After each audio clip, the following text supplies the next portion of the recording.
नमस्कार साथियों, single detail education में मैं शुभम आप सभी लोगों का हार्दिक स्वागत करता हूं। साथियों, पिछले वीडियो में मैंने पीटीआई भर्ती के ऊपर जो कैबिनेट का जो फैसला आया है उससे सामान्य प्रक्रिया जो अपनाई जानी है उसके ऊपर असर पड़ेगा या नहीं, उसके बारे में डिटेल पे चर्चा की थी। साथियों, उस वीडियो के ऊपर काफ़ी लोगों ने कमेंट के माध्यम से मुझे अपने सवाल भेजे हैं और हम उस सवालों को इस वीडियो में कवर करेंगे। साथ ही आपके जो भी डाउट्स हैं उनको भी क्लियर करेंगे। साथियों, सबसे ज़्यादा क्वेश्चंस ये पूछे गए हैं कि ओबीसी और जनरल की कितनी कट ऑफ रहेगी। सभी स्टूडेंट्स ने मुझे अपने मार्क्स बताए हैं कि क्या मेरा इस नंबर में सिलेक्शन हो जाएगा, कितनी कट ऑफ रहेगी, कितनी कट ऑफ रहने की उम्मीद है, कितने लोग इसमें पास होंगे। तो साथियों, इस बारे में एग्जैक्ट अनुमान तो कोई भी नहीं लगा सकता, लेकिन मोटा मोटा एक अनुमान लगाया जा सकता है। वो अनुमान में मैंने जो सर्वे करके निष्कर्ष निकाला है वो यह है कि एससी और एसटी कैटेगरी के अंदर जितने भी लोगों ने क्वालिफाइंग मार्क्स सिक्योर किए थे वो सब सेलेक्ट हो चुके हैं और एससी और एसटी कैटेगरी की जो सीटें बच गई हैं उसके ऊपर वो बैकलॉग में जानी है, उसके ऊपर सामान्य प्रक्रिया अपनाई भी नहीं जाएगी। और अब बात करते हैं दूसरी ईडब्ल्यूएस और एमबीसी कैटेगरी की। ईडब्ल्यूएस और एमबीसी कैटेगरी के अंदर भी जिन लोगों ने क्वालिफाइंग मार्क्स सिक्योर किए थे उन सब लोगों का सिलेक्शन हो गया है, वो सब सिलेक्शन वाली लिस्ट के अंदर हैं। और इन दोनों कैटेगरी के अंदर कुछ सीटें खाली बची हुई हैं। जनरल और ओबीसी कैटेगरी की सीटें ऑलरेडी फुल हो चुकी हैं और उनकी कट ऑफ भी काफ़ी ज़्यादा गई हैं। जनरल की 270 के आसपास कट ऑफ है और ओबीसी की कट ऑफ 240 के आसपास है।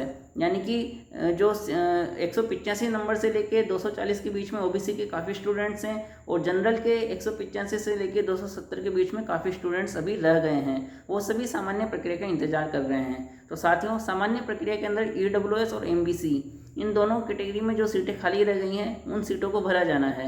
अब क्वेश्चन ये उठता है कि कट ऑफ कितनी कम होगी।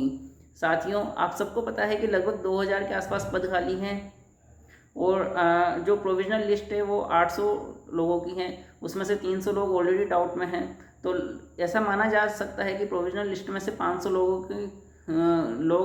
लोगों का क्लियरिफिकेशन लगभग, अगर हम मोटा मोटा मान के भी चलें तो जितनी हमारे पास कैंडिडेट्स अवेलेबल हैं और जितनी सीटें अवेलेबल हैं, अगर हम उसको डिस्कस करें और उसके ऊपर एनालिसिस करें तो मैं ये मान के चल सकता हूँ कि ओबीसी और जनरल इन दोनों की कट ऑफ जितना वेरिएशन अभी है उतना नहीं रहेगा।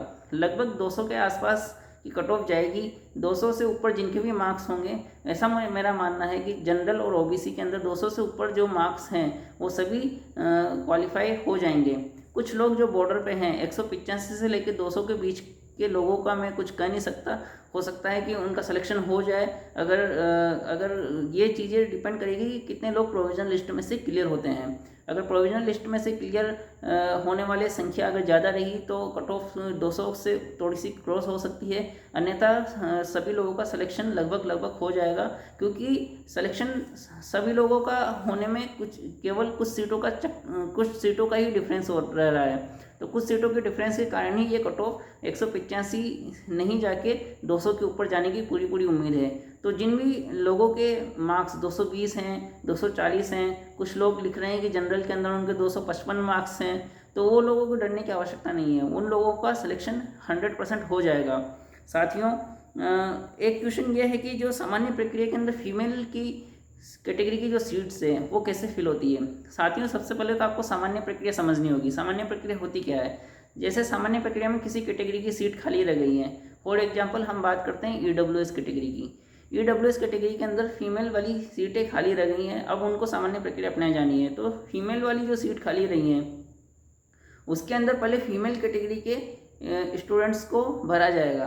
फीमेल की सीटों पे पहले फीमेल कैटेगरी के स्टूडेंट्स को भरा जाएगा। जो जिनकी मेरिट अच्छी होगी सबसे पहले उन लोगों को लिया जाएगा।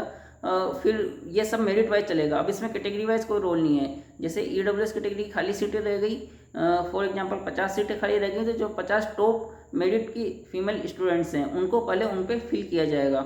उनको फिल करने के बाद अगर पूरी फीमेल कैटेगरी की सारी सीटें भर गई है ईडब्ल्यूएस की, एमबीसी की, उसके बाद भी अगर वो सीटें खाली रह गई हैं फिर वो मेल कैटेगरी की सीट मेल कैंडिडेट्स के साथ वो भरा जाएगा। ऐसा ही मेल कैंडिडेट्स वाली सीटों के ऊपर होगा। पहले मेल कैंडिडेट्स की जो सीटें हैं वो मेल कैंडिडेट्स के साथ फिल की जाएगी। अगर फिर भी सीटें खाली रह गई हैं तो फिर फीमेल कैंडिडेट्स के साथ उनको फिल करना है। तो साथियों ये सामान्य प्रक्रिया होती है। सामान्य प्रक्रिया के अंदर महिलाओं का भी प्रतिनिधित्व उतना ही रहता है, क्योंकि पहले उनको महिलाओं को प्राथमिकता महिलाओं वाली सीटों पे दी जाती है, और जब वो सीटें फिर भी खाली रह जाती हैं तो फिर उनको पुरुष कैटेगरी के साथ भरा जाता है। तो साथियों फीमेल कैटेगरी की अगर सीटें खाली रह गई हैं EWS में, तो पहले उनको फीमेल से ही भरा जाएगा, और फिर भी अगर सीटें खाली रहेंगी तो फिर वो मेल से भरी जाएंगी। तो जो फीमेल की कट ऑफ है ऑब्वियसली वो बहुत कम जाएगी, जितनी मेल की कट ऑफ है उससे कम ही रहेगी। तो फीमेल कैंडिडेट्स के लोगों को ज़्यादा डरने की मुझे नहीं लगता कि कोई इतना उनको डरना चाहिए, क्योंकि उनकी कट ऑफ लगभग कम ही रहेगी। और मुझे ऐसा लगता है कि जिन भी लोगों ने क्वालिफाई मार्क्स किए हैं उनका सिलेक्शन हो जाना चाहिए। फिर भी एग्जैक्ट कट ऑफ का अंदाज़ा तो कोई नहीं लगा सकता, लेकिन सब अनुमान ही लगा सकते हैं। साथियों एक क्वेश्चन ये आ रहा है कि जिला आवंटन कब तक हो जाएगा। अब ये क्वेश्चन बड़ा है। इस क्वेश्चन के जिला आवंटन होने के बीच में एक चीज़ आएगी कि प्रोविजनल लिस्ट कब तक क्लियर होगी। सबसे पहले प्रोविजनल लिस्ट जो कैंडिडेट्स हैं वो अपने ऑब्जेक्शन को क्लियर करवाने बोर्ड जाएंगे। बोर्ड अब उनके डॉक्यूमेंट को फिर वेरीफाई करेगा, क्रॉस वेरीफाई करेगा, क्रॉस वेरीफाई करके उनके जो भी डॉक्यूमेंट में कमी है उनको दोबारा से चेक करेगा। इस प्रोसेस में समय लगेगा। अगर ये समय बड़ा हो जाता है, बहुत ज़्यादा बड़ा हो जाता है, क्योंकि सेकंड लिस्ट तभी आएगी जब ये प्रोविजनल लिस्ट क्लियर होगी। प्रोविजनल लिस्ट क्लियर होने के बाद ही जब तक ये एग्जैक्ट आंकड़ा आएगा कि इतनी सीटें खाली रह गई हैं और इन लिस्टों को सामान्य प्रक्रिया अपना के भरना है, तभी सेकंड लिस्ट आएगी।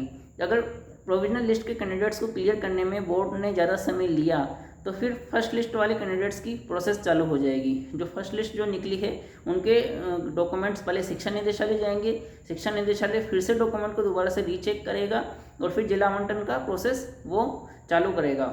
और जिला आवंटन का प्रोसेस पहले आपसे ऑप्शन भरवाए जाएंगे, प्रायोरिटी भरवाई जाएगी, फिर उनका रिजल्ट निकाला जाएगा। इन प्रक्रियाओं में समय लगता है।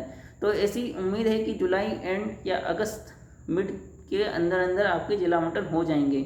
लेकिन अगर ये प्रोसेस जल्दी ही ख़त्म हो जाती है, प्रोविजनल लिस्ट वाले कैंडिडेट्स की जो ऑब्जेक्शन है वो जल्दी क्लियर हो जाते हैं और जल्दी ही सारी चीज़ें क्लियर होकर सेकंड लिस्ट जारी हो जाती है, तो फिर फर्स्ट और सेकंड लिस्ट दोनों का काम साथ में होगा।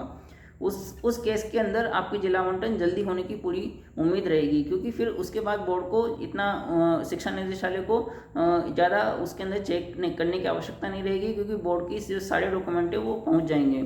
तो साथियों सबसे पहले जिला आवंटन कब तक होगा, इस क्वेश्चन का आंसर अगर हम मोटा मोटा मान के चले तो मुझे उम्मीद है कि मिड अगस्त तक ही आपके जिला आवंटन का प्रोसीजर हो पाएगा। फिर भी हम इसके अंदर जो भी अपडेट्स होते रहेंगे, जो भी मुझे जानकारियाँ मिलती रहेगी, मैं आप लोगों तक पहुंचाता रहूँगा। आप मेरे चैनल से जुड़े रहें। इसके अलावा साथियों एक क्वेश्चन बार बार ये पूछा जा रहा है कि जो डॉक्यूमेंट चेक अब दोबारा होंगे उनके अंदर भी क्या ऑब्जेक्शन आएगा। तो साथियों वैसे शिक्षा निदेशालय ने बोर्ड ने और शिक्षा निदेशालय ने एक बार पूरा प्रोसेस दोबारा पहले कर लिया है कि जो ऑब्जेक्शन वाले कैंडिडेट्स हैं उनको 300 जिन लोगों का पात्र माना गया था पहले ही लिस्ट निकाल दी है, और इसके अलावा 800 लोगों को और प्रोविजनल में डाल दिया है। लेकिन फिर भी अगर दोबारा से कोई ऑब्जेक्शन आता है तो बोर्ड या फिर शिक्षा निदेशालय सबको अपना ऑब्जेक्शन क्लियर करने के लिए वक्त देता है। उनकी संख्या कुछ होती है लेकिन संख्या निकल सकती है, क्योंकि ह्यूमन एरर से कोई अगर गलती रह जाए तो उसको सुधारने का मौका मिलता है। तो किसी को डरने की आवश्यकता नहीं है। जो जेन्युइन स्टूडेंट है, जिसकी डिग्री जेन्युइन है, जिसने जेन्युइन रूप से पढ़ाई करके एग्ज़ाम को क्लियर किया है, उस स्टूडेंट को कभी डरने की आवश्यकता नहीं है। उसकी नौकरी पे कभी कोई इफेक्ट नहीं होगा। जो फर्स्ट लिस्ट के अंदर क्लियर हो चुके हैं वो लोग आवश्यकता नहीं है, क्योंकि सेकंड लिस्ट भी जल्दी ही आएगी। सामान्य प्रक्रिया जो कैबिनेट का फैसला है वो आपकी इस वैकेंसी पे लागू नहीं होगा। सामान्य प्रक्रिया का जो फैसला है वो अब आने वाली जो भर्तियां हैं उनके अंदर लागू होगा। ओबीसी और एमबीसी की जो कैटेगरी की जो सीटें हैं आने वाली भर्तियों में बैकलॉग में जाएगी। सिर्फ ईडब्ल्यूएस कैटेगरी की सीटें जो खाली रहेंगी वही सामान्य प्रक्रिया के अंदर भरी जाएगी। लेकिन जो आपकी भर्ती है उसमें ऑलरेडी नोटिफिकेशन में मेंशन है कि ओबीसी कैटेगरी की सीटें, एमबीसी कैटेगरी की सीटें भी सामान्य प्रक्रिया का हिस्सा बनेगी। तो इस वजह से आपको ये डरने की आवश्यकता नहीं है। सेकंड लिस्ट जरूर आएगी और सेकंड लिस्ट के अंदर जो भी डेवलपमेंट मुझे इनपुट मिलते रहेंगे मैं आप लोगों तक शेयर करता रहूँगा। साथियों अभी तक मेरे चैनल को जिन्होंने भी सब्सक्राइब नहीं किया है वो सब्सक्राइब जरूर कर लें, बेल आइकन को हिट कर लें, ताकि जो आने वाली वीडियोज़ हैं उनकी नोटिफिकेशन उनको मिल सके। साथियों अगर अब भी आपके मन में कोई डाउट हो किसी भी सब क्वेश्चन को लेके या किसी भी सब्जेक्ट को लेके, तो आप मुझे कमेंट करके बता सकते हैं। मैं उस डाउट को नेक्स्ट वीडियो में कवर करने की कोशिश करूँगा। इसके अलावा साथियों, अगर आपको जानकारी पसंद आई हो तो इसको लाइक कीजिए और अपने साथियों तक इसे ज़्यादा से ज़्यादा शेयर कीजिए। अभी के लिए इतना ही। धन्यवाद साथियों।